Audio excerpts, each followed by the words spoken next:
ایک شہزادہ اپنے استاد محترم سے سبق پڑھ رہا تھا۔ استاد محترم نے اسے 2 جملے پڑھائے: جھوٹ نہ بولو اور غصہ نہ کرو۔ کچھ دیر کے وقفے کے بعد استاد نے شہزادے کو سبق سنانے کے لیے کہا۔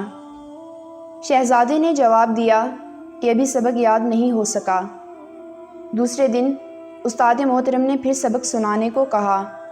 پھر شہزادہ بولا، استاد محترم ابھی سبق یاد نہیں ہو سکا۔ تیسرے دن چھٹی تھی۔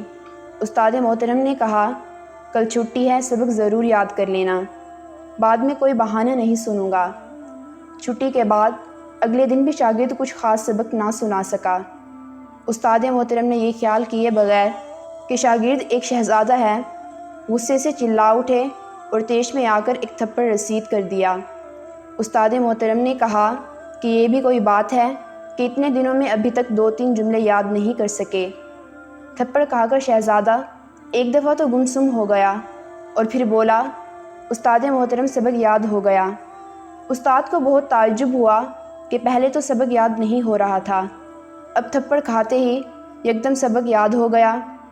شہزادہ عرض کرنے لگا، استاد محترم آپ نے مجھے 2 باتیں پڑھائی تھیں، ایک جھوٹ نہ بولو اور دوسری بات غصہ نہ کرو۔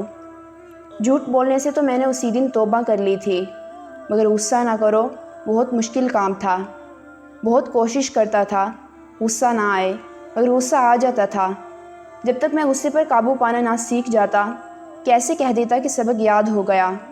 آج جب آپ نے مجھے تھپڑ مارا، اور یہ تھپڑ بھی میری زندگی کا پہلا تھپڑ ہے، اسی وقت میں نے اپنے دل و دماغ میں غور کیا کہ مجھے غصہ آیا کہ نہیں۔ غور کرنے پر مجھے محسوس ہوا کہ مجھے غصہ نہیں آیا۔ آج میں نے آپ کا بتایا ہوا دوسرا سبق غصہ نہ کرو بالکل سیکھ لیا ہے، اور آج مجھے اللہ تعالیٰ کے فضل سے مکمل سبق یاد ہو گیا ہے۔ ہمیں بھی چاہیے کہ جو اقوال ذریعے ہم لکھتے پڑھتے اور سنتے رہتے ہیں ان پر عمل بھی کریں۔ عمل سے ہی انسان کی اصلاح ہوتی ہے اور عمل سے ہی زندگی بنتی ہے۔